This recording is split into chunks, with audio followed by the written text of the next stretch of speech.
Hello hello mic, మీరు కూడా అందరూ వెనక్కి వెళ్ళిపోవాలి. ఒకరే ఉండండి ఇక్కడ, అందరూ వెనక్కి వెళ్ళండి.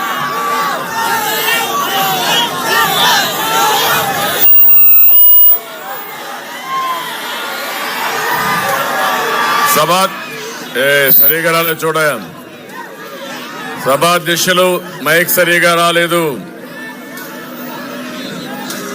మైక్ సభాధ్యక్షులు ఇంకా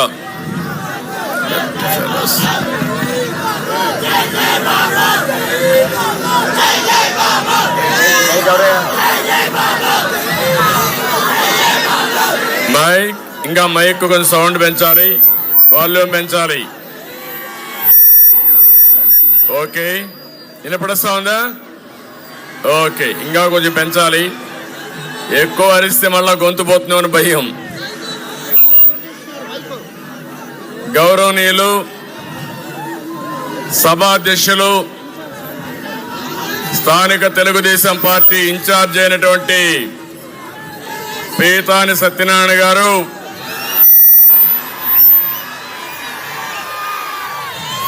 జిల్లా తెలుగుదేశం పార్టీ అధ్యక్షురాలు సీతారాం లక్ష్మి గారు,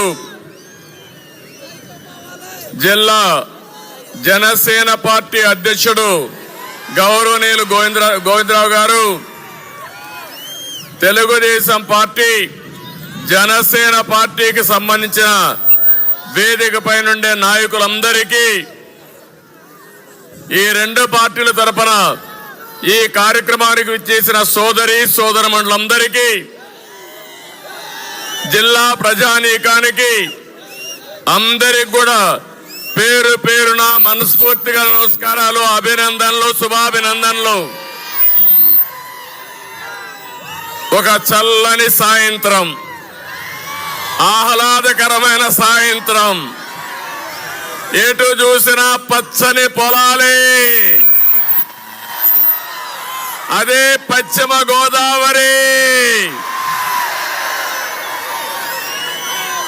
ఒక మహనీయుడి యొక్క దూరదృష్టి. మన దేశస్థుడు కాదు, బ్రిటన్ నుంచి వచ్చిన సముద్రంలోకి నీళ్లు పోతున్నాయి, ఈ ప్రాంతం కరువు ఉందని ధవళేశ్వరం బ్యారేజ్ కట్టాడు తమ్ముళ్ళు. అది ఆ రోజు చేసిన పని. దానితో ఈ రోజు మీరు ఒక్కసారి ఆలోచిస్తే, దేశానికి అన్నపూర్ణగా పశ్చిమ గోదావరి జిల్లాలో దేశానికి తిండి పెట్టారు మీరు. అలాంటి ఈ జిల్లాకు రావడం నా అదృష్టంగా భావిస్తున్నా. ఇంకో పక్క అల్లూరి సీతారామరాజు పుట్టిన జిల్లా. బ్రిటిష్ వాళ్ళ గుండెల్లో రైళ్లు పరిగెత్తించి ప్రాణత్యాగం చేసి మనకి స్వాతంత్రం రావడానికి దోహదం చేసిన వ్యక్తి. అలాంటి పుణ్యభూమి జిల్లా. ఇంకో పక్క ఇక్కడ మిమ్మల్ని చూస్తే మంచికి మారు పేరు పశ్చిమ గోదావరి జిల్లా. మన నాయకుడు ఎన్టీ రామారావు గారు ఎప్పుడు చెప్పేవారు, అతిథి మర్యాదకు పశ్చిమ గోదావరి జిల్లా మారు పేరని ఎప్పుడూ చెప్పేవాడు ఆయన. అలాంటి పశ్చిమ గోదావరి జిల్లాకు రావడం చాలా సంతోషం. 2014 15 అసెంబ్లీలకు 15 అసెంబ్లీలు మీరు గెలిపించారు. 3 పార్లమెంటుకు 3 పార్లమెంట్లు గెలిపించారు. రేపు రాబోయే రోజుల్లో ఎప్పుడు ఎన్నికలు పెట్టినా తెలుగుదేశం జనసేన జైత్రయాత్ర ఇక్కడి నుంచే ప్రారంభిస్తున్నాం. 15 అన్ని పార్లమెంట్ గెలిపిస్తారా లేదా అని మిమ్మల్ని అడుగుతున్నా. గట్టిగా చెప్పాలి. నేను ఒక విషయం అడుగుతున్నా, మీరెప్పుడు కూడా తెలుగుదేశం పార్టీ అంటే ఎప్పుడు అభిమానంగా ఉండేవారు. జనసేన పార్టీ పై కూడా అభిమానం ఎక్కువ ఉండే జిల్లా మొట్టమొదటిసారిగా ఒక్కసారి తప్పుటడిగేశారు. అది 2019లో. అవునా కాదా అని మిమ్మల్ని అడుగుతున్నా. నేను అడుగుతున్నా, ఈ 5 ఏళ్లుగా 4 సంవత్సరాల 9 నెలలు అయిపోయింది. సినిమా అయిపోయింది. తొందరలోనే పోతారు వీళ్ళు. నేను మిమ్మల్ని అందరినీ ఒకటి అడుగుతున్నా, సమాజంలో ఏ ఒక్క వ్యక్తి అయినా ఆనందంగా ఉన్నారా అని మిమ్మల్ని అడుగుతున్నా. 5 సంవత్సరాల్లో మీ జీవితాల్లో మార్పు వచ్చిందా అని మిమ్మల్ని అడుగుతున్నా. మీ ఆదాయం పెరిగిందా అని మిమ్మల్ని అడుగుతున్నా. అంటే మాయ మాటలు ఎవ్రీడే చెప్తున్నాడు ఈ ముఖ్యమంత్రి. నేనేదో పనిచేసా బటన్ నొక్కానని. తమ్ముడు, నాకు కథ జ్ఞాపకం వస్తా ఉంది. ఒక రాజా అనే వ్యక్తి ఎప్పుడు సైకిల్ ఎక్కి తిరిగేవాడు. ఏ కష్టం లేదు, పెట్రోల్ ఖర్చు లేదు. ఎక్కడికి పోవాలన్నా సైకిల్ మీద దూసుకెళ్లిపోయేవాడు. సాఫీగా జరిగింది.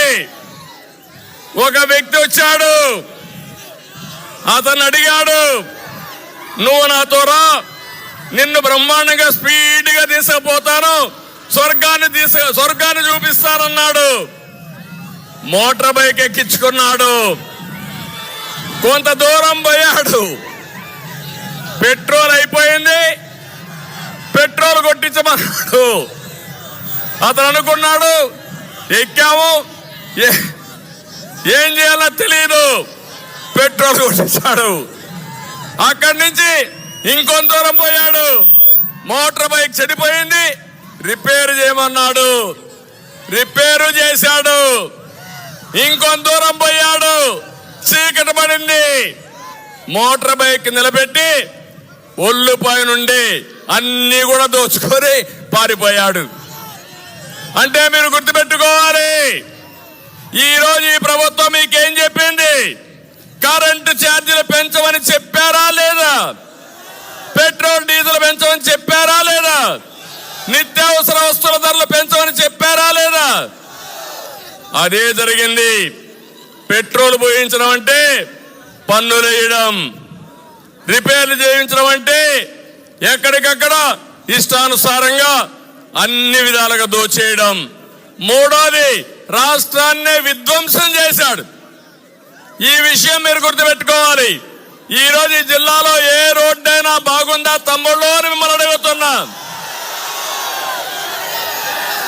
ఏ కాలువైనా పూడికి తీశారా అని మిమ్మల్ని అడుగుతున్నా. ఏ డ్రైనేజీలైనా పూడికి తీశారా అని మిమ్మల్ని అడుగుతున్నా. వ్యవస్థల్ని సర్వనాశనం చేశారు. అందుకే అంటున్నా, రజనీకాంత్ డైలాగ్, రాజా అర్థమైందా? ఇప్పటికైనా అర్థం చేసుకున్నారా మీరు అని అడుగుతున్నా. రేపు రాబోయే ఎన్నికల్లో చిత్తుగా ఈ పార్టీని వదిలిపెట్టి భూస్థాపితం చేయడానికి సిద్ధంగా ఉన్నారా తమ్ముళ్ళు అని మిమ్మల్ని అడుగుతున్నా, ఆడబిడ్డలను అడుగుతున్నా. ఈరోజు ఇంకొక పక్కన మీరు చూస్తే ఎక్కడ చూసినా బాధుడే బాధుడు. ఇప్పుడే పీతాని చెప్పాడు, ఇక్కడ ఎమ్మెల్యే ఆకాశం నుంచి ఊడిపడ్డాడు అనుకుంటున్నాడు.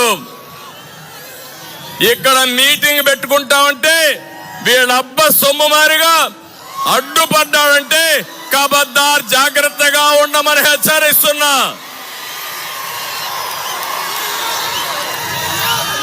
నువ్వు విజిలెన్స్ పంపిస్తావా? బెదిరిస్తావా? రేపు నువ్వు ఏ విధంగా, ఒకవేళ నేనే అనుకోనుంటే ఈ జిల్లాలో నువ్వు వ్యాపారాలు చేసేవాడివా అని అడుగుతున్నా నేను. తమ్ముళ్ళు, ఇంకో పక్క ఈ జిల్లా వెస్ట్ గోదావరి జిల్లా అక్వా రంగం, పెద్ద ఎత్తున అక్వా రంగం ఉంది. జగన్ పరిపాలనలో మొత్తం రంగమే కుదేలైపోయింది. ఒక్కసారి 5 ఏళ్లకు మనం జ్ఞాపకం చేసుకోండి. ఆ రోజు నేను ముఖ్యమంత్రిగా ఉన్నప్పుడు అక్వా రంగానికి పెద్దపీట వేశాను. రాయలసీమలో హార్టికల్చర్ కి పెద్దపీట వేశాను. ఆదాయం రావాలని కోరుకున్నాను. పెద్ద ఎత్తున అక్వా రంగాన్ని అభివృద్ధి చేసిన పార్టీ ప్రభుత్వం తెలుగుదేశం అని చెప్పి నేను మీకు తెలియజేస్తున్నా. ఈ రోజు మీరు చూడండి, అప్పుడు 2 లక్షల ఎకరాలు సాగు పెంచాం. ఈ రోజు ఏం జరిగింది? అక్వా రంగంలో సాగు ఖర్చు 3 రెట్లు పెరిగింది. మద్దతు ధర లభించడం లేదు. ఫీడ్ గాని, మందులు గాని, కరెంటు బిల్లులు గాని, సెస్ గాని పెంచి అక్వా రంగాన్ని చంపేశాడు ఈ ముఖ్యమంత్రి. ఇంకో పక్క ₹1.50కే కరెంట్ ఇస్తానని చెప్పాడు. ఇచ్చాడా అని నేను అడుగుతున్న అక్వా రైతుల్ని. ఇక్కడ చూస్తే జోన్స్ అని పెట్టాడు. జోన్స్ అని పెట్టి జోను, నాన్ జోన్ అని, నాన్ జోన్ లో ఉంటే ఇష్టానుసారంగా ₹3.50 చేశాడు. 10 ఎకరాల కంటే ఎక్కువ ఉంటే రేట్లు పెంచేశాడు, ఆంక్షలు పెట్టాడు. నేను ఒకటే మీ అందరికీ హామీ ఇస్తున్నా, మళ్ళీ తెలుగుదేశం పార్టీ వస్తుంది, జనసేన ప్రభుత్వం వస్తుంది. ప్రతి ఒక్కరికి ₹1.50కే కరెంట్ ఇచ్చే బాధ్యత తెలుగుదేశం పార్టీ, జనసేనది.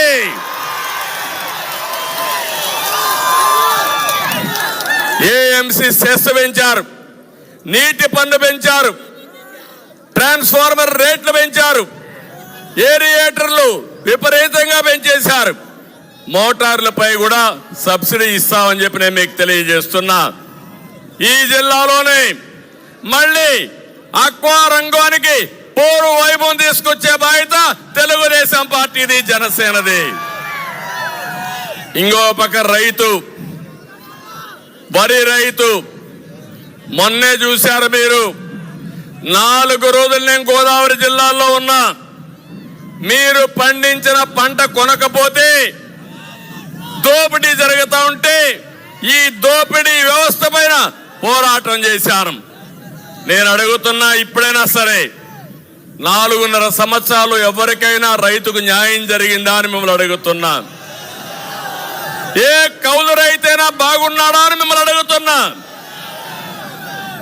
ధాన్యం కొనుగోలుకి గోని సంచులు ఇవ్వలేని దద్దమ్మ ప్రభుత్వం ఈ ప్రభుత్వం. అలాంటి ప్రభుత్వం ఇష్టానుసారంగా చేసే పరిస్థితి వచ్చారు. ఈ రోజు రైతుల పరిస్థితులు చూస్తే నీళ్లున్నాయి కానీ క్రాప్ హాలిడే ఇచ్చే పరిస్థితికి వచ్చారు. నీళ్లు కూడా సరిగా ఇవ్వలేకుండా చతికిల పడే పరిస్థితి వచ్చింది.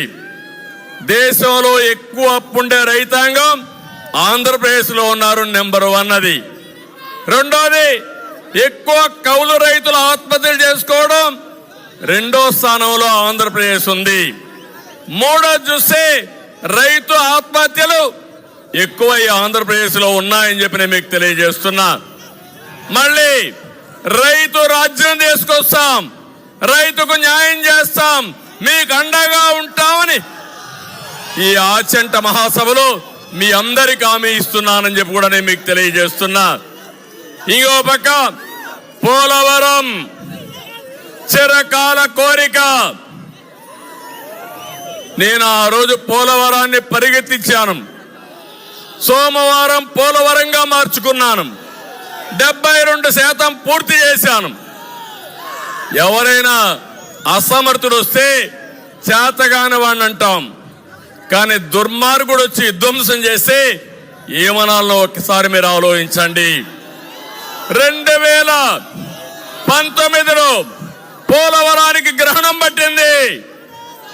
జగన్మోహన్ రెడ్డి వస్తారే కాంట్రాక్టర్ మార్చాడు, ఆఫీసర్లు మార్చారు. అక్కడి నుంచి డయాఫామ్ వాళ్ళు 2 సీజన్లో ఉధృతంగా వర్షం వచ్చి అందులోనే పోయి పూర్తిగా దెబ్బతినే పరిస్థితి వచ్చింది. ఇప్పటికి కూడా అతి లేదు, గతి లేదు, ఏమైంది చెప్పే పరిస్థితి లేరు. కాఫర్ డ్యామ్లో అయితే 2 మధ్య నీళ్లు వచ్చేసే పరిస్థితి వచ్చింది. గైడ్ బండ్ అయితే కుంగిపోయింది. అంటే పోలవరాన్ని గోదావరిలో కలిపేశాడు. నా బాధ అది. నేను ఒకటే చెప్తున్నా, పోలవరానికి గ్రహణం పోవాలంటే ఈ జగన్ పోవాలి. మళ్ళీ పోలవరం పూర్తి చేసుకుని రాష్ట్రానికి నదులను సంధానం చేయడమే కాకుండా ఈ జిల్లాకు 3 పంటలకు నీళ్లు ఇచ్చే బాధ్యత తెలుగుదేశం జనసేన ప్రభుత్వం తీసుకుంటామని హామీ ఇస్తున్నా. ఒక్క విషయం మనం గుర్తుపెట్టుకోవాలి. జగన్మోహన్ రెడ్డి మాట్లాడితే ఒక మాట మాట్లాడతాడు, విశ్వసనీయత. విశ్వసనీయత అవునా కాదా? మడమ తిప్పను. నేను అడుగుతున్న తమ్ముళ్ళు, ఈయన విశ్వసనీయత ఎలాంటిదంటే నేతి బీరకాయలో నేతి ఎంత ఉంటుందో ఈయన ప్రవర్తనలో విశ్వసనీయత అంతే. ఎన్నికల ముందు ఏం చెప్పాడో గుర్తుందా? ఆ రోజు మనకు చెప్పింది ప్రత్యేక హోదా తెస్తా అన్నాడా లేదా అని మిమ్మల్ని అడుగుతున్నా. తెస్తా అన్నాడా లేదా? కేంద్రం మెడలు వస్తా అన్నాడా లేదా? ఎన్నికలు అవుతారో ఏం చేశాడు? సాక్షాత్ మెడలుంచేసి అక్కడి నుంచి కేంద్రంతో భయపడిపోయి కేసుల కోసం సాక్షాత్తు మెడలుంచిన వ్యక్తి జగన్మోహన్ రెడ్డి.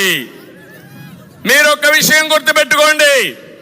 ఎన్నికల ముందు అందరికీ చెప్పాడు కదా, మా ఆడబిడ్డలున్నారు, ఏమమ్మా మద్యపాన నిషేధం చేస్తా అన్నాడా? మద్యపాన నిషేధం చేయకపోతే మీ దగ్గరకు వచ్చి ఓడగని చెప్పాడా? రేట్లు తగ్గిస్తానని చెప్పాడా? ఏం చేశాడు? భూమి తెచ్చాడు, నాసిరకం బ్రాండ్లు తెచ్చాడు. మద్యం మీరందరూ తాగేది అలవాటు అయింది కాబట్టి ఈరోజు మీరు చూస్తే మద్యాన్ని తాకట్టు పెట్టి 25 ఏళ్లకు అప్పులు తీసుకొచ్చాడు. ఎంత దుర్మార్గం మీరు ఆలోచించండి. ఇది విశ్వసనీయత. నేను అడుగుతున్నా, జగన్మోహన్ రెడ్డి గారు గాని వైఎస్ఆర్ కాంగ్రెస్ నాయకులు గాని మీకు ఓటు హక్కు అడిగే అవకాశం లేదు, ఆ అధికారం మీకు లేదు. మద్యపాన నిషేధం మీద మాట తప్పిన మీరు, మడమ తిప్పిన మీరు అడగడానికి అవకాశం లేదని చెప్పి కూడా నేను మీకు తెలియజేస్తున్నా. 4వది మీరు చూస్తే ఊరూరికి వచ్చి ఉద్యోగస్తులతో అన్నాడు సిపిఎస్. అది ఎంత పని? ఒక వారంలో చేస్తా అన్నాడు. ఎన్ని వారాలైనా అడుగుతున్నా ఈ ముఖ్యమంత్రిని, అంగన్వాడీ టీచర్లకి జీతాలు పెంచాలని చెప్పాడా లేదా అని మిమ్మల్ని అడుగుతున్నా. ఈరోజు అంగన్వాడీ టీచర్ల పైన, ఆయాల పైన ఎస్మా తీసుకొచ్చి ఉద్యోగాలను తీసేస్తానంటున్నాడు. ఈరోజు రాష్ట్రంలో అందరూ ఆందోళన ఉన్నారు. దానికి కారణం ఈ చేతగాని దద్దమ్మ ప్రభుత్వం, అవినీతి ప్రభుత్వం, అసమర్థ ప్రభుత్వం అని చెప్పి కూడా నేను మీకు తెలియజేస్తున్నా. ఏం తమ్ముళ్ళు అడుగుతున్నా, యువతని ఉద్యోగాలు ఇస్తాన్నాడా లేదా? మీకు జాబ్ క్యాలెండర్ ఉన్నాడా లేదా? డిఎస్సి పెడతా అన్నాడా లేదా? 5 ఏళ్లలో ఒక ఉద్యోగం ఇచ్చాడా అని మిమ్మల్ని అడుగుతున్నా. ఎవరికైనా వచ్చిందా అని మిమ్మల్ని అడుగుతున్నా. జాబు రావాలంటే అది మన విశ్వసనీయత, అది బోగస్ విశ్వసనీయత. ఇంకో పక్క కరెంటు ఛార్జీలు పూర్తిగా తగ్గిస్తా అన్నాడు. ఎన్నిసార్లు పెంచారు? 9 సార్లు పెంచాడు. అంటే లెక్కలేనితనం, చెప్పిన అబద్ధాలు చెప్పకుండా బతుకుతున్నాడు. 200 రూపాయలు కరెంటు బిల్లు ఉంటే ఎంత వస్తుంది? ఇప్పుడు 500, 1000 రూపాయలు అవునా కాదా? ఏమమ్మా ఎంత వస్తుంది కరెంటు బిల్లు? 1000 రూపాయలు. మళ్ళీ చెప్తున్నా, నాణ్యమైన కరెంటు రావాలంటే, కరెంటు రేట్లు పెరగకుండా ఉండాలంటే తెలుగుదేశం జనసేన రావాలి. అమరావతి విషయంలో చెప్పాడు, ఇక్కడే ఇల్లు కట్టుకున్నా అమరావతి మన రాజధాని అని మాయ మాటలు చెప్పాడు. ఎన్నికలైనాయి, మాట మార్చేశాడు, ఊసర వెళ్లి రాజకీయాలు చేశాడు. ఇప్పుడేమంటారు? 3 రాజధానులు అన్నాడు. అసలు రాజధాని లేకుండా చేసే పరిస్థితికి వచ్చాడు. కడాన నిన్న మొన్న విశాఖపట్నానికి వెళ్ళడానికి ప్రయత్నం చేశాడు. కోర్టు మొట్టికాయలు వేసింది, నువ్వు ఎక్కడికి పోవడానికి లేదు, ఇక్కడే ఉండాలి, అమరావతిలో ఉండాలని. అన్ని కేసులు ఏప్రిల్కి వేశారు. ఇప్పుడు చెప్తున్నా, నీ పీరియడ్ అయిపోయింది, అమరావతి మన రాజధాని, ఇది తథ్యం. అంటే 5 సంవత్సరాలు రాజధాని లేకుండా చేసినది ఈ జగన్మోహన్ రెడ్డి విశ్వసనీయత. ఇంకో పక్క వస్తా, ఆ వెర్రిపప్పు కూడా వస్తా. వివేకానంద రెడ్డిని చంపేసి నారాసుర రక్త చరిత్ర అని చెప్పి కడాన ఆయన కూతురి పైన కేసులు పెట్టి వేధించడం అంటే మీరు ఒక్కసారి గుర్తుపెట్టుకోవాలి. బాబాయినే చంపేసిన వాడు నువ్వు, నేను ఒక లెక్క తమ్ముళ్ళు అని మిమ్మల్ని అడుగుతున్నా.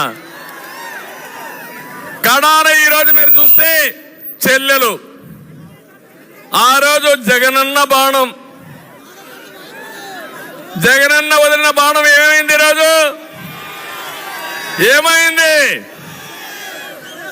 తిరిగి జగనన్న పైన తిరుగుతా ఉంది.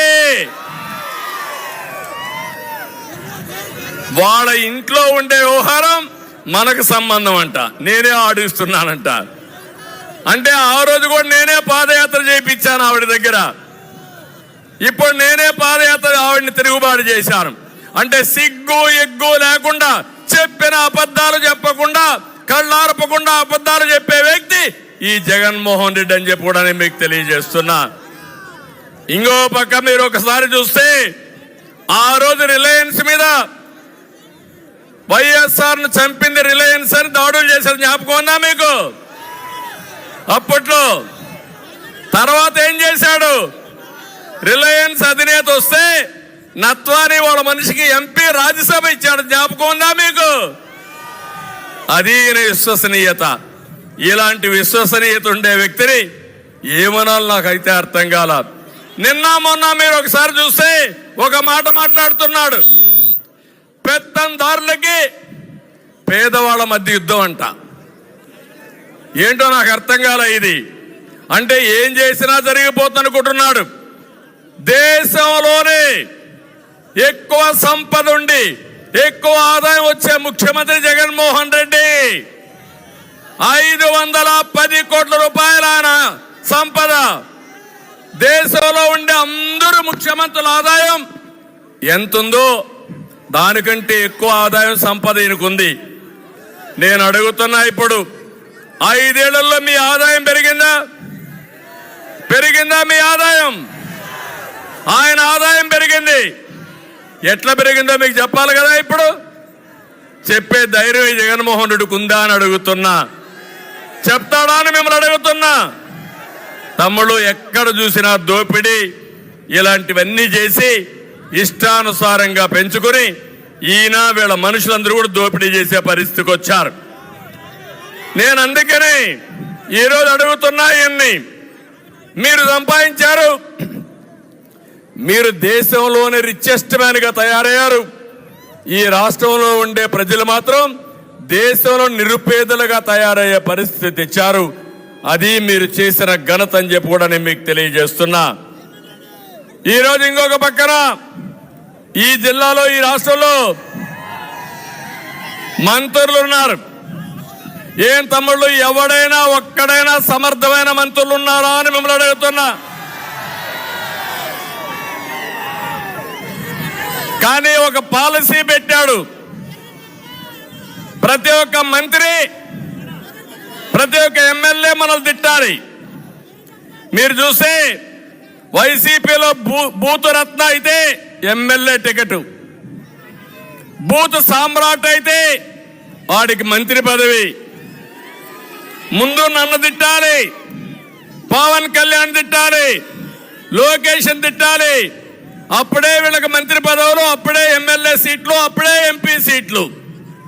ఇది ఎక్కడ సౌభాగ్యం అని అడుగుతున్నా. డయాఫామ్ వాల్ అంటే తెలియని వ్యక్తి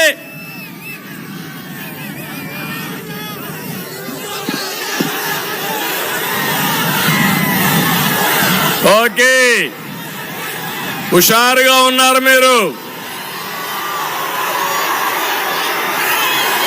డయాఫార్మాల్ అంటే తెలియని వ్యక్తి ఇరిగేషన్ శాఖ మంత్రి, పెట్టుబడులంటే కోడిగుడ్డు అనే వ్యక్తి ఐటీ మంత్రి, ధాన్యానికి సంచులు ఇవ్వలేని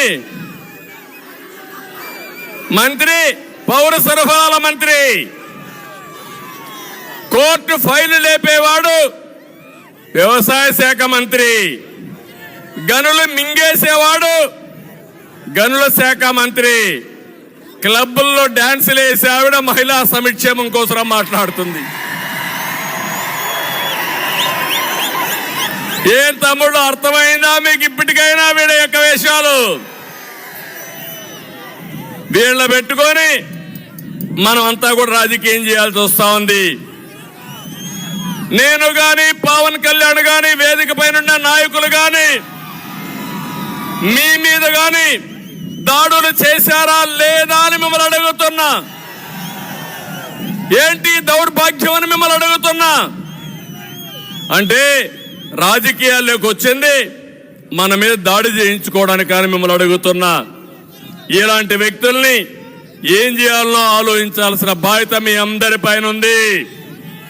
నేను అడుగుతున్నా ఈ కొండేవాళ్ళందరినీ, బీసీలు ఉన్నారు, మొన్నే ప్రవేశపెట్టాం జై హో బీసీ అని. బీసీల కోసం ఒక ప్రత్యేకమైన కార్యక్రమం తెలుగుదేశం పార్టీ తీసుకున్నది. నేను మీకు అందరికీ హామీ ఇస్తున్నా, తెలుగుదేశానికి వెన్నెముక బీసీలు. ఆ బీసీలకు ప్రత్యేక ప్రణాళిక తీసుకొస్తాం, న్యాయం చేసే బాధ్యత తెలుగుదేశం పార్టీ తీసుకుంటామని బీసీలందరికీ హామీ ఇస్తున్నా. రెండోది ఎస్సీలు ఉన్నారు, ఎస్సీలకు కూడా అన్యాయం జరిగింది. ఈ ప్రభుత్వం ద్రోహం చేశారు. కడాన తమ్ముళ్ళు మీరు చూస్తే ఒక డ్రైవర్ ఎస్సీని చంపేసి డోర్ డెలివరీ చేసిన ప్రభుత్వం ఈ వైఎస్ఆర్ కాంగ్రెస్ పార్టీ అని చెప్పి కూడా నేను మీకు తెలియజేస్తున్నా. ఎస్టీలకు అన్యాయం జరిగింది, మైనారిటీలకు అన్యాయం జరిగింది. అందరికి అన్యాయం చేసి సామాజిక న్యాయం కోసం యాత్ర చేస్తున్నామని వేషాలేసే ముఖ్యమంత్రి నేను ప్రపంచంలో ఎప్పుడు చూడలా. మళ్ళా సామాజిక న్యాయం చేసే party Telugu Desam party, Janasena party మీకు న్యాయం చేస్తామని చెప్పి కూడా నేను మీకు తెలియజేస్తున్నా. ఈ జిల్లాలో కాపులు కూడా ఉన్నారు, మీకు కూడా అన్యాయం జరిగింది. తెలుగుదేశం పార్టీ హయాంలో 3,000 కోట్ల రూపాయలు ఖర్చు పెట్టామా లేదా అని మిమ్మల్ని అడుగుతున్నా. 5 ఏళ్లలో 10,000 కోట్లు ఖర్చు పెడతామన్నారు, పెట్టారా అని మిమ్మల్ని అడుగుతున్నా. 1 రూపాయి పెట్టారా అని మిమ్మల్ని అడుగుతున్నా. ఆ రోజు రిజర్వేషన్లు ఇస్తే అది కూడా తీసేసిన ప్రభుత్వం ఈ ప్రభుత్వం. నేను అందుకే ఇవన్నీ చూసిన తర్వాత మీ అందరికీ ఒకటే హామీ ఇస్తున్నా. మొన్ననే బాబు భరోసా, భవిష్యత్ గ్యారంటీ, సూపర్ 6 తీసుకొచ్చాం. మా ఆడబిడ్డలకు హామీ ఇస్తున్న మహాలక్ష్మి ప్రోగ్రాం. నేనే డాక్రా సంఘాలు పెట్టాను, ఉద్యోగాల్లో కాలేజీల్లో ఆడపిల్లలకు రిజర్వేషన్లు పెట్టాను, దీపం కింద వంట గ్యాస్ ఇచ్చాను. ఈ రోజు మీకు హామీ ఇస్తున్నా, ప్రతి ఒక్క మహిళ ఇంట్లో 2 3 నెలకు 1,500 రూపాయలు ఇచ్చే బాధ్యత తెలుగుదేశం పార్టీ, జనసేన తీసుకుంటాం. ఇంతేకాదు ఆడబిడ్డ అమ్మకు వందనం కింద ఇంట్లో ఎంతమంది పిల్లలుంటే అంతమందికి 15,000 రూపాయలు ఇస్తాం. మాట తప్పాడు, అందరికి ఇస్తామని ఒకరికే ఇచ్చారు. నేను హామీ ఇస్తున్నా, ఎంతమంది పిల్లలుంటే అంతమందికి 15,000 ఇచ్చే బాధ్యత తెలుగుదేశం పార్టీ, జనసేన తీసుకుంటాం. మూడోది 3 సిలిండర్లు, గ్యాస్ సిలిండర్లు ఉచితంగా ఇస్తామని మీకు హామీ ఇస్తున్నా. 4వది ఆర్టీసీ బస్సుల్లో ఉచిత ప్రయాణ సౌకర్యం ఏర్పాటు చేస్తాం. మహిళల్ని గౌరవిస్తాం, మీకు చేయూతనిస్తాం. ప్రతి ఒక్క మహిళని ఒక శక్తివంతమైన మహిళగా తయారు చేసే బాధ్యత మేము తీసుకుంటామని మీ ఆడబిడ్డలందరికీ హామీ ఇస్తున్నా. రెండోది రైతుకి 20,000 రూపాయలు అన్న దాత కింద వారికి సహాయం చేస్తాం. మూడోది యువగళం కింద మా తమ్ముళ్ళకి తమ్ముళ్ళు నేను ఇచ్చే భరోసా ఇది. 20 లక్షల ఉద్యోగాల 5 ఏళ్లలో ఇచ్చే బాధ్యత మేము తీసుకుంటాం. ఉద్యోగాలన్నీ కూడా మీరు ఒకటే గుర్తుపెట్టుకోవాలి. ఒకప్పుడు మనము అధికారంలోకి వచ్చినప్పుడు తెలుగుదేశం పార్టీ ఎప్పుడు అధికారంలోకి వచ్చినా ఉద్యోగాలు ఆటోమేటిక్ గా వచ్చేటివి. ఇప్పుడు అన్ని పోయినాయి. మీకు ఉద్యోగం వచ్చే వరకు 3,000 రూపాయలు నిరుద్యోగ భృతి ఇస్తాను, అది కూడా చేస్తాం. అది కాకుండా మీ ఇంటి దగ్గర కూర్చొని మీరు పని చేసుకునే విధంగా వర్క్ ఫ్రం హోమ్ తీసుకొస్తా. మీకు బోరు కొట్టినప్పుడు మండల హెడ్ క్వార్టర్కు ఆ చెట్టులో వర్క్ స్టేషన్లు పెట్టి మంచి గార్డెన్ లో పెట్టి మీరు అక్కడి నుంచి పనిచేసే విధానానికి శ్రీకారం చుడతారు. ఆంధ్రప్రదేశ్ రాష్ట్రాన్ని ప్రపంచంతో అనుసంధానం చేస్తాం. మీరు ఎక్కడ కావాలంటే అక్కడ ఉద్యోగం చేయొచ్చు, మీ ఊరు నుంచే ఉద్యోగం చేసుకోవచ్చు. మీకు ఆదాయాన్ని సంపాదించే మార్గం తెలుగుదేశం పార్టీ చూపిస్తుందని హామీ ఇస్తున్నా. ప్రతి ఒక్క ఇంటికి రక్షిత మంచినీరు ఇస్తాం. ఇవే కాకుండా వెనుకబడిన వర్గాలకు ప్రత్యేకమైన సబ్ ప్లాన్ తీసుకొస్తాం. ప్రతి ఒక్క వర్గానికి న్యాయం చేసే బాధ్యత, ప్రతి ఒక్క కులానికి న్యాయం చేసే బాధ్యత జనసేన తెలుగుదేశం పార్టీ కూటమి తీసుకుంటుందని చెప్పి నేను హామీ ఇస్తున్నా. అన్నింటికంటే ముఖ్యమైన కార్యక్రమం పేదవాడికి అండగా ఉంటా. నా జీవితంలో ఒకటే ఆలోచిస్తున్నా, పేదరిక నిర్మూలన అనేది నా జీవితాశయం. ఇప్పుడు కూడా నేను శివాలయానికి వెళ్ళాను, అక్కడ కూడా వాళ్ళు ఒకటి చెప్పారు. ఎప్పటి నుంచో ఆ శ్రీరాములు వాళ్ళ కుటుంబం ఆ శివాలయంలో వారసత్వంగా పూజలు చేయడం కానీ వాళ్లే కట్టిన దేవాలయం అది. అక్కడికి పోతే నేను దేవుణ్ణి ఒకటే కోరుకున్నా, ఆంధ్రప్రదేశ్ లో ఉండే ప్రజానీకం, తెలుగు ప్రజానీకం ప్రపంచంలోనే నెంబర్ 1 గా తయారు చేయడానికి నాకు శక్తిని, తెలివితేటల్ని ప్రసాదించమని ఆ శివుణ్ణి కోరుకున్నా. ఇది సాధ్యం. ఎందుకు సాధ్యం అంటున్నానంటే 25 ఏళ్లకు మునుపు చేసినటువంటి పని వల్ల హైదరాబాద్ మెరిసిపోతా ఉంది, అమరావతి వెలువెలబోతా ఉంది. మళ్ళీ హామీ ఇస్తున్నా, మీరందరూ సహకరించండి. మళ్ళీ తిరుగులేని శక్తిగా తెలుగు జాతిని తయారు చేసే బాధ్యత తెలుగుదేశం పార్టీ జనసేన తీసుకుంటాం. ఇటీవల నాకు కష్టం వచ్చినప్పుడు 80 దేశాల్లో తెలుగు వారు స్పందించారు. 80 దేశాల్లో, మారుమూల ప్రపంచంలో ఎక్కడైనా ఉన్నారు. అది 25 ఏళ్లకు మునుపు తెలుగుదేశం పార్టీ ప్రారంభించిన విజన్. మళ్ళీ హామీ ఇస్తున్నా, మళ్ళీ తెలుగు జాతిని ప్రపంచంలోనే ఒక శక్తివంతమైన జాతిగా తయారు చేసే బాధ్యత తెలుగుదేశం పార్టీది. రెండోది, ఈ రాష్ట్రంలో ఉండే 5 కోట్ల మంది పేదవాళ్ళకు అండగా నిలబడబోయేది తెలుగుదేశం పార్టీ. మూడో విషయం చెప్తున్నా, జగన్ మారిగా 10 రూపాయలు ఇచ్చి 100 రూపాయలు దోచుకోవడం కాదు. కష్టపడతాం, సంపద సృష్టిస్తాం, 15 రూపాయలు ఇస్తాం. 15 రూపాయలతో 100 రూపాయలు సంపాదించే మార్గాన్ని చూపిస్తా. 100 రూపాయలతో 1000 రూపాయలు చూపించే మార్గం చూపిస్తాం. అదే సంపద సృష్టి, అదే పేదవాడికి అండగా తెలుగుదేశం పార్టీ ఉంటుందని మీ అందరికి హామీ ఇస్తున్నా. నా జీవితంలో ఇది చేసి నా నిజాయితీ నిరూపించుకుంటానని మరొక్కసారి మీ అందరికి హామీ ఇస్తున్నా. ఇవి కాకుండా ఇక్కడే మనం ఎన్ఐటి తెచ్చాం, దానికి ల్యాండ్ కూడా ఇవ్వలేదు. తాడేపల్లి గూడెంలో, భీమవరంలో అక్వా యూనివర్సిటీ, అది కూడా ఊసే లేదు. నర్సాపూర్ పరిధిలో బియ్యపు తిప్ప దగ్గర ఫిషింగ్ హార్బర్, ఆ పనులు కూడా జరగడం లేదు.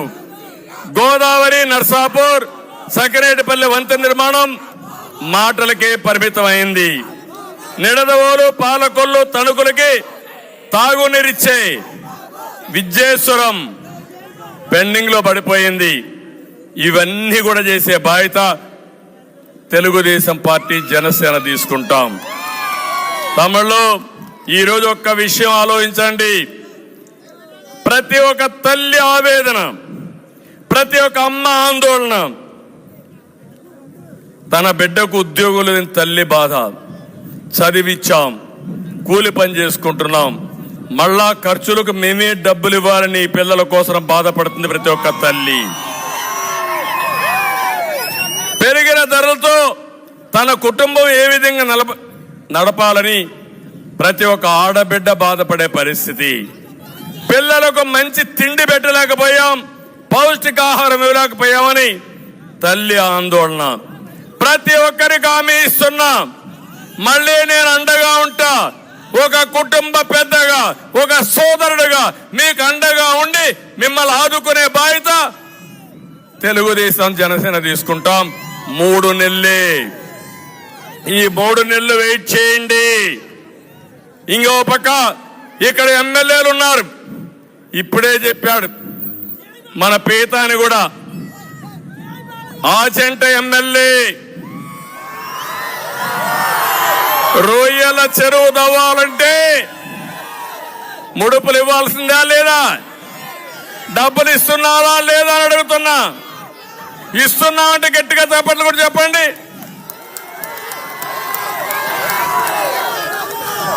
ఇంకో పక్క ఇంటి జాగాకు 50,000 రూపాయల నుంచి 1,00,000 రూపాయలు లంచం.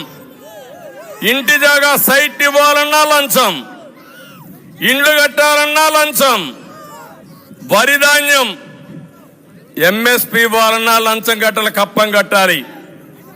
రైస్ మిల్లర్స్ అసోసియేషన్ భూమి, భారతీయ విద్యాభవన్కి ఇచ్చే భూమి, ఆ స్కూల్ భూములు కూడా కొట్టేయాలని ప్రణాళిక. నేను ఒకటే హామీ ఇస్తున్నా, వీళ్ళు తినింది కక్కిచ్చే బాధ్యత మాదని మరొకసారి మీ అందరికి హామీ ఇస్తున్నా. ఇంకో పక్కన తణుకున్నాడు ఎర్రి పప్ప.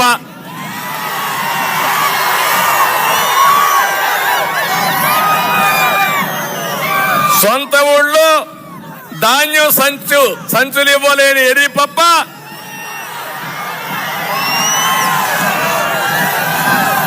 ఏమనాలో నాకు తెలియదు ఎర్రి పప్పని. కానీ రాష్ట్రంలోనే టీడీఆర్ బండ్లో నెంబర్ 1 కుంభకోణం తణుకు నుంచే ప్రారంభమైంది. రాష్ట్రం అంతా చేస్తున్నారు. ఖబర్దార్, జాగ్రత్తగా ఉండండి. టీడీఆర్ బాండ్ల కుంభకోణం మిమ్మల్ని కక్కిచ్చే బాధ్యత తెలుగుదేశం పార్టీ, జనసేన తీసుకుంటాం. నియోజకవర్గంలో ఏం కట్టాలన్నా 5% ఈయనకి చెల్లించాలా. అది అక్కడుండే ఎమ్మెల్యే. ఇంకొకరు తాడేపల్లిగూడలో ఉన్నాడు, చిల్లర కొట్టు పెట్టేశాడు. ఏది బిల్డింగ్ కావాలన్నా ట్యాక్స్ కట్టాల్సింది, లేఅవుట్ వేయాలన్నా ట్యాక్స్ కట్టాల్సింది, అన్నిటికీ ట్యాక్స్లే. భీమవరం ఉన్నాడు గజ దొంగ, మామూలు కాదు. 52 కోట్ల రూపాయల భూమిని కొట్టేశాడు. జగన్మోహన్ రెడ్డి రిషికొండను కొట్టేసి 500 కోట్లతో ప్యాలెస్ కడితే ఇక్కడ భీమవరం ఎమ్మెల్యే ఆయన ఒక ప్యాలెస్ కట్టాడు, పోటీ పడుతున్నాడు. పేదలకు ఇల్లు కట్టలేరు కానీ వీళ్ళు మాత్రం ప్యాలెస్లు కట్టుకుంటారు. నర్సాపూర్లో ఇంకొక ఆయన ఉన్నాడు, ఆయన పేరే నియోజకవర్గాన్ని ప్రసాదం మారిగా మింగేస్తున్నాడు. ఆయన ఒక ఎమ్మెల్యే. పేదలకు ఇళ్లు పట్టాల కోసం తక్కువ ధరకు భూములు కొని మొత్తం వెంచర్లేసి అమ్మేసే పరిస్థితికి వచ్చాడు, గవర్నమెంట్కి ఇచ్చే పరిస్థితికి వచ్చాడు. గోదావరి ఏటికట్టు ఆధునీకరణలో నాసిరకం పనులు చేసి 15 కోట్లు మింగేశాడు. వీళ్ళు ఎమ్మెల్యేలు. నేను అడుగుతున్నా, జగన్మోహన్ రెడ్డి నీకు ధైర్యం ఉందా? ఈ ఎమ్మెల్యేలు మారుస్తావా? నువ్వు చేయలేవు. అది నీ పరిస్థితి. అందుకే నేను ఒకటే ముఖ్యమంత్రి చెప్తున్నా, నిన్న మీరు చూశారు పాపం, అంబటి రాయుడు క్రికెటర్, ప్రపంచమంతా ఆడాడు, మంచి పేరుంది, ప్రజాసేవ చేయాలనుకున్నాడు. జగన్మోహన్ రెడ్డి పిలిచాడు, పిలిచి నీ గుంటూరు సీట్ ఇస్తామన్నాడు. సరే అన్నాడు. రెండో రోజు ఇంకొకరిని పిలిచి నీకు కూడా గుంటూరు సీట్ ఇస్తామన్నాడు. అంబటి రాయుడికి అర్థమైపోయింది. ఆ దెబ్బతో ఫస్ట్ డేనే ఆట ఆడకమునిపే గేమ్ అయిపోయింది. Clean bowled. అర్థమైపోయింది. ఇంకా లాభం లేదని పారిపోయాడు అంబటి రాయుడు. మీకు అర్థమయ్యా తమ్ముళ్ళు, ఇప్పటికైనా మోసం ఎట్ట చేస్తాడని? జీవితాలతో ఆడుకునే వ్యక్తి ఈ జగన్మోహన్ రెడ్డి. అలాంటి వ్యక్తిని మనం ఒకసారి ఆలోచించుకోవాల్సిన అవసరం ఉంది. ఇంకో పక్క ఇక్కడ చూస్తే వరి రైతుకు, కౌలు రైతుకు నేను ఒకటే చెప్తున్నా, మీకు న్యాయం చేపిస్తారని హామీ ఇస్తున్నా. టిడ్కో ఇండ్లన్నీ కూడా తెలుగుదేశం పార్టీ వస్తానే ఉచితంగా మీకు అప్పచెప్పే బాధ్యత, కట్టించే బాధ్యత మాదని మరొక్కసారి మీ అందరికి హామీ ఇస్తున్నా. త్రాగునీటి సమస్య పరిష్కారం చేస్తాం. ఇది కాకుండా ఆచంటలో అయోధ్య లంక బ్రిడ్జి ఇమ్మీడియట్ గా పూర్తి చేస్తానని చెప్పి కూడా నేను మీకు తెలియజేస్తున్నా. జిల్లా అంతా రోడ్లన్నీ అధ్వానంగా ఉన్నాయి. మళ్ళీ మీ రోడ్లు బాగుపడాలంటే తెలుగుదేశం జనసేన రావాలి. ఈ సందర్భంగా నేను ఒకటే మీ అందరినీ కోరుతున్నా, ఈరోజు ఆచంట నియోజకవర్గానికి వచ్చిన మిమ్మల్ని అందరినీ ఒకే విషయం మిమ్మల్ని అడుగుతున్నా. ఈరోజు మనందరిపైన ఒక బాధ్యత ఉంది. అది పవిత్రమైన బాధ్యత. ఆంధ్రప్రదేశ్ లో ఉండే ప్రజానీకం చాలా తెలివైన వాళ్ళం,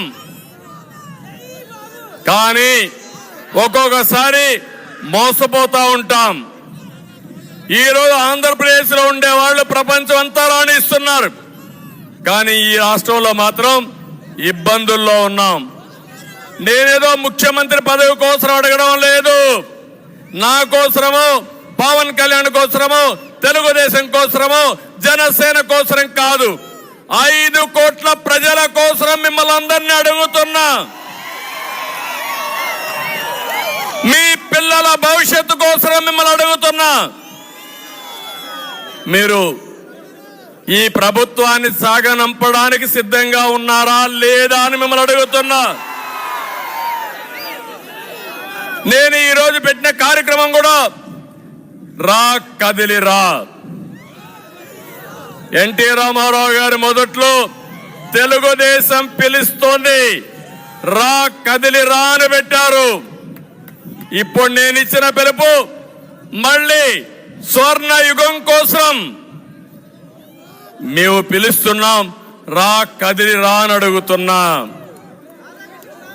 మిమ్మల్ని ఒకటే అడుగుతున్నా, తెలుగు జాతికి స్వర్ణ యుగం కోసం కలిసి వస్తారా, రాతి యుగంలో ఉండిపోయి ఇంకా వెనక్కి వెళ్ళిపోతారా నిర్ణయించుకోవాల్సిన బాధ్యత మీ అందరి పైన ఉంది. 5 ఏళ్లుగా మీరు చూశారు, ఎన్ని ఇబ్బందులు పడ్డామో చూశారు. ఇప్పుడు భయపడి మీరు ఇంట్లో పడుకుంటే, పోరాటం చేయకపోతే మీకు మిగిలేది రేపు రాబోయే రోజుల్లో అంధకారమే. అందుకే అందరినీ కోరుతున్నా, తిరుగుబాటు ప్రారంభమైంది. ఇప్పుడు యువ గొడవ అయిన తర్వాత ఇది 3వ మీటింగ్ చూశాను. మీ ఉత్సాహం చూశాను, మీ అభిమానం చూశాను. నాకు ఏమాత్రం అనుమానం లేదు, వైఎస్ఆర్ కాంగ్రెస్ పార్టీ పని అయిపోయింది. ఈ రోజు కొండే అందరిని అడుగుతున్నా, 90 రోజులు మీరు పనిచేయండి. మా కోసరం కాదు, మీకోసరం, మీ భవిష్యత్తు కోసరం, మన రాష్ట్ర భవిష్యత్తు కోసం పనిచేస్తామని గట్టిగా చప్పట్లు కొట్టి హర్షాన్ని, ఆమోదాన్ని తెలియజేయండి. ఆ తర్వాత ఈ రాష్ట్రాన్ని స్వర్ణ యుగం వైపు నడిపించే బాధ్యత మేము తీసుకుంటాం. అది జరిపిస్తామని కూడా మీకు తెలియజేస్తున్నా.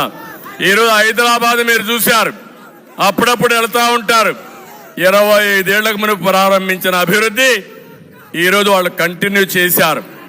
ఇక్కడట్టు కాకుండా ఇష్టానుసారంగా చేసే పరిస్థితికి వచ్చారు. అందుకే నేను ఇప్పుడు ఒక్కొక్కటి, తమ్ముడు వినాల,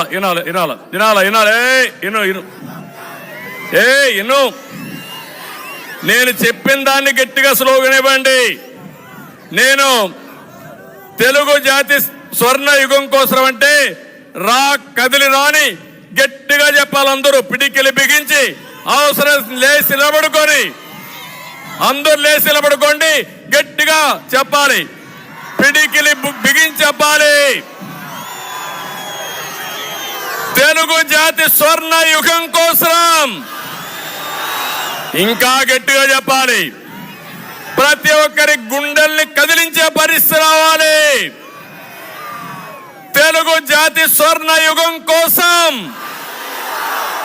తెలుగు ప్రజల ఆత్మ గౌరవం కోసం, స్వచ్ఛమైన ప్రజా పాలన కోసం, తెలుగు జాతిని నెంబర్ 1 చేయడం కోసం, పోలవరం పూర్తి చేయడం కోసం, రైతుల భవిష్యత్తు కోసం, అక్వా రైతుల కోసం, మన బిడ్డల ఉద్యోగాల కోసం, ఆడబిడ్డల రక్షణ కోసం రాష్ట్రాన్ని కాపాడుకుందాం. చాలా సంతోషం. మళ్ళీ అడుగుతున్నా, సైకో పోవాలి. ఇక్కడ జనసేన కూడా ఉంది కాబట్టి సైకో అంటే పోవాలని గట్టిగా చెప్పాలి. సైకో, సైకో పాలన, సైకో పాలన. అదే మాదిరిగా తెలుగుదేశం జనసేన కూటమి వర్ధిల్లాలని చెప్పాలి. తెలుగుదేశం జనసేన కూటమి, తెలుగుదేశం జనసేన కూటమి, తెలుగుదేశం జనసేన కూటమి. అదే సమయంలో ఎన్టీఆర్ అంటే అమరాయ్. ఎన్టీఆర్, ఎన్టీఆర్, ఎన్టీఆర్. తమ్ముళ్ళు మళ్ళా గుర్తు చేస్తున్నా, మొన్ననే క్రిస్మస్ చేసుకున్నాం, నిన్ననే నూతన సంవత్సరాన్ని మనం సెలబ్రేట్ చేసుకున్నాం. తొందరలోనే సంక్రాంతి వస్తుంది. సంక్రాంతి వేడుకలు పశ్చిమ గోదావరి జిల్లాలో చాలా బాగా జరుగుతాయి. వేరే అన్ని ప్రాంతాల నుంచి పశ్చిమ గోదావరి జిల్లాకు వస్తారు. దానికంటే మన సాంప్రదాయాలు నేను చెప్పను. మీ అందరూ కూడా సంక్రాంతి బ్రహ్మాండంగా జరుపుకోవాలని మనస్ఫూర్తిగా ఆకాంక్షిస్తున్నా. అందరికీ సంక్రాంతి శుభాకాంక్షలు. మళ్ళీ ఒకటి కోరుతున్నా, ఈ సంక్రాంతి ఎట్లా జరుపుకుంటామో రేపు ఎన్నికలకు కూడా సిద్ధం కావాలి. ఇంటింటికి వెళ్ళాలి, ప్రతి ఒక్కరికి చెప్పాలి, చైతన్యాన్ని కలిగించాలి. రేపు రాబోయే రోజుల్లో వైఎస్ఆర్ కాంగ్రెస్ పార్టీని చిత్తుగా ఓడించాలి, బంగాళాఖాతంలో కలిపేయాలి. సిద్ధమా అని మిమ్మల్ని అడుగుతున్నా. అది చేసి ఈ రాష్ట్రాన్ని కాపాడుకోవడానికి ముందుకు రావాల్సిందిగా మరొక్కసారి అందరినీ కోరుకుంటూ చేస్తారని చెప్పి ఆశిస్తూ, ఈ రోజు నేను ఇక్కడికి వచ్చినప్పుడు మీరు చూపించిన అభిమానానికి పేరు పేరున అందరికి కూడా మనస్ఫూర్తిగా నమస్కారాలు. ఈ మీటింగ్ బ్రహ్మాండంగా జయప్రదం చేసిన రెండు పార్టీ నాయకులకి కార్యకర్తలకి అందరికీ ధన్యవాదాలు. Thank you. ఆంధ్రప్రదేశ్ భవిష్యత్ తరానికి